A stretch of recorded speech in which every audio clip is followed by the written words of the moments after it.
प्रिय शिक्षकों, नमस्कार। हम विद्यालय आधारित आकलन अर्थात स्कूल बेस्ड असेसमेंट के बारे में चर्चा करेंगे।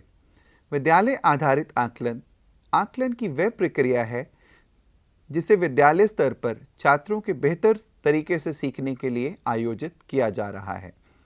विद्यालय आधारित आकलन के तहत हम कई उपकरणों और तकनीकों का प्रयोग कर सकते हैं। ये उपकरण और तकनीक क्या होते हैं? एक उदाहरण के लिए, जहां अवलोकन एक तकनीक है, वहां दूसरी तरफ अवलोकन सूची एक उपकरण है।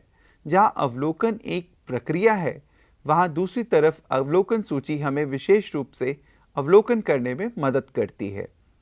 अब जब विद्यालय आधारित आकलन की बात आती है तो हम इसमें नाना प्रकार के उपकरणों और तकनीकों का उपयोग कर सकते हैं, जैसे स्व आकलन सेल्फ असेसमेंट, सहकर्मी आकलन पीयर असेसमेंट, समूह कार्य आकलन ग्रुप वर्क असेसमेंट, पोर्टफोलियो आकलन, प्रमाणिक आकलन ऑथेंटिक असेसमेंट, उपाख्यान रिकॉर्ड एनेक्डोटल रिकॉर्ड और अन्य विभिन्न उपकरण एवं तकनीक।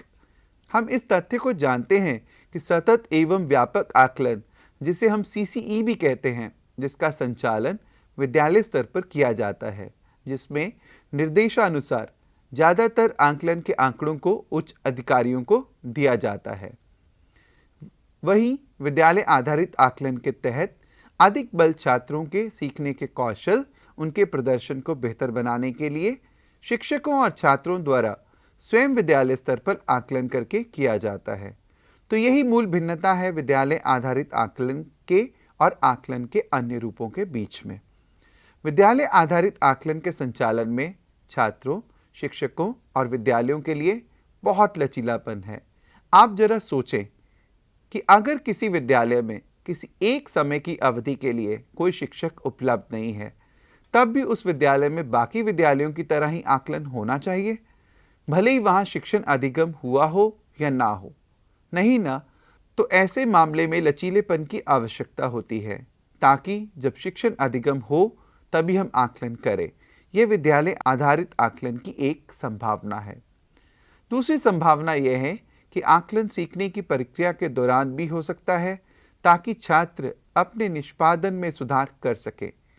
ऐसा मूल्यांकन के बाहरी रूप, जैसे कि बाह्य परीक्षाओं के द्वारा संभव नहीं है। विद्यालय आधारित आकलन का एक अन्य लाभ यह भी है कि यह आकलन में पारदर्शिता भी प्रदान करता है। इसमें छात्र देख सकते हैं कि वे किस तरह से समय के साथ आगे बढ़ रहे हैं। यह वास्तव में सहभागी दृष्टिकोण को शामिल करता है। इसका कारण यह है कि छात्र सक्रिय रूप से न केवल शिक्षण और अधिगम में स्वयं को संलग्न करते हैं, बल्कि स्वयं का आकलन सेल्फ असेसमेंट भी कर सकते हैं, ताकि पारदर्शिता के साथ उन्हें पता चले कि आखिर कैसे और किन मापदंडों के आधार पर उनका आकलन किया जा रहा है, ताकि उनकी इसमें सक्रिय भागीदारी हो सके।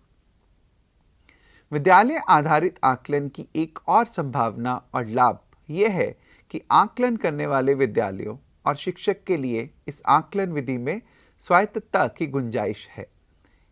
यह भी एक महत्वपूर्ण कारण है कि आकलन के विभिन्न रूप हैं और ये कई एजेंसियों द्वारा किए जाते हैं, और विद्यालय आधारित आकलन के अन्य रूपों के लिए मानार्थ है, क्योंकि ये आकलन एक आंतरिक तंत्र का रूप प्रदान करता है, जहां छात्र बाहरी मानकों के मापदंडों के साथ साथ अपनी प्रगति की निगरानी भी कर सकते हैं। यहाँ एक अन्य संभावना यह भी है कि आकलन को सीखने के लिए प्रतिफल के साथ जोड़कर देखा जा रहा है। जैसे कि हम सब जानते हैं कि प्राथमिक और माध्यमिक स्तर पर सीखने के प्रतिफल निर्धारित किए गए हैं। ये सीखने के प्रतिफल शिक्षण अधिगम में मार्गदर्शन का काम करते हैं, और विद्यालय आधारित आकलन के माध्यम से शिक्षक और छात्र अपनी सीखने की प्रगति की निगरानी सीखने के प्रतिफल के मापदंडों के अनुसार विद्यालय शिक्षा के विभिन्न स्तरों पर अलग अलग विषयों पर स्वयं कर सकते हैं। धन्यवाद।